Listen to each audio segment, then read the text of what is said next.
So I was talking with my daughter the other day, and she said to me, if you only recommend one tarot deck, why do you have so many different types of tarot? And I said to her, I don't. I have one type of tarot and tons of oracle decks. And she said, what's the difference?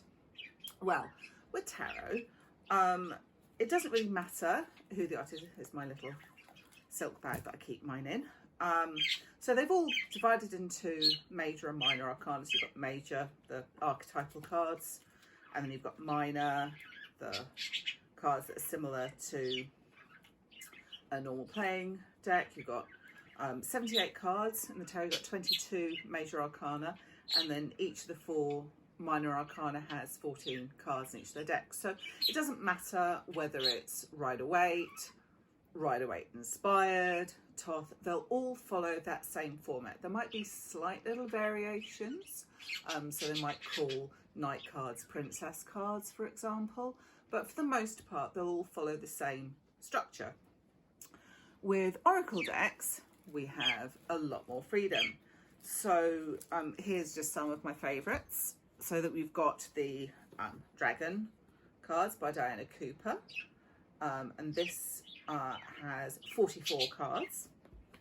There's the Work Your Light deck, Rebecca Campbell, that also has 44, which is just pure coincidence. Then you've got Colette Baron-Reid's Wisdom of the Oracle, that's 52 cards.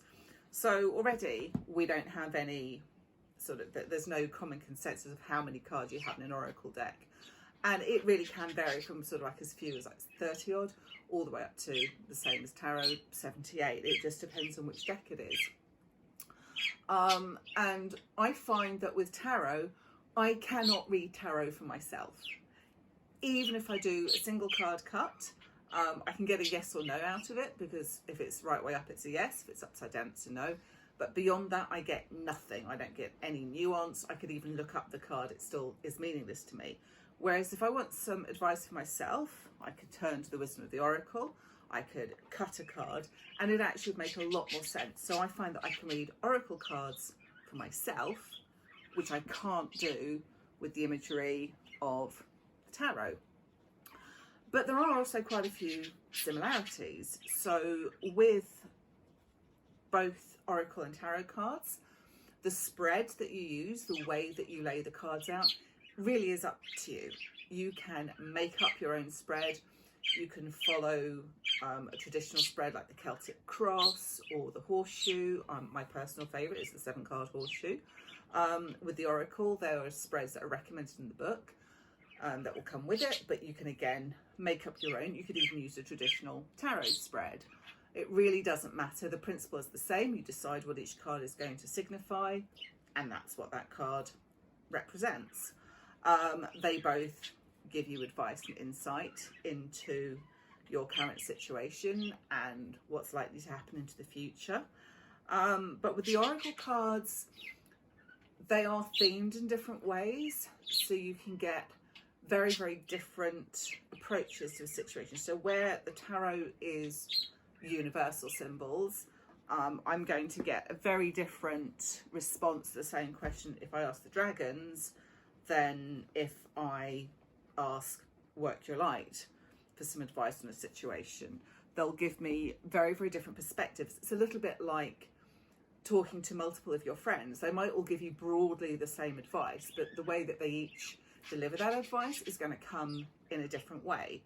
In terms of which is better, that's very much down to personal preference. In the past, I was very much a tarot purist, and I've been a tarot all the way.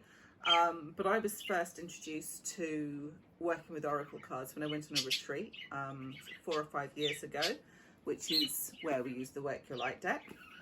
And that actually showed me how oracle cards can give you a very different connection to, you know, the great big whatever than tarot. So I came home because I've had such an amazing experience. I got the Work Your Light deck, started working with that, and then have gradually expanded my collection.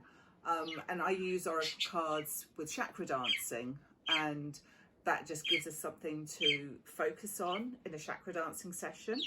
If you want to join us, we're every Sunday. It's online, so it doesn't matter where you are. So you can visit my website and get details of that, theafay.com.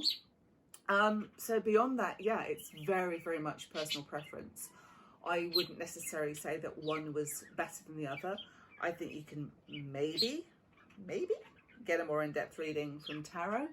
But then again, I know some incredibly gifted and talented oracle card readers who can do just as well there. So there you go, just a little bit of insight into the difference between oracle and tarot decks.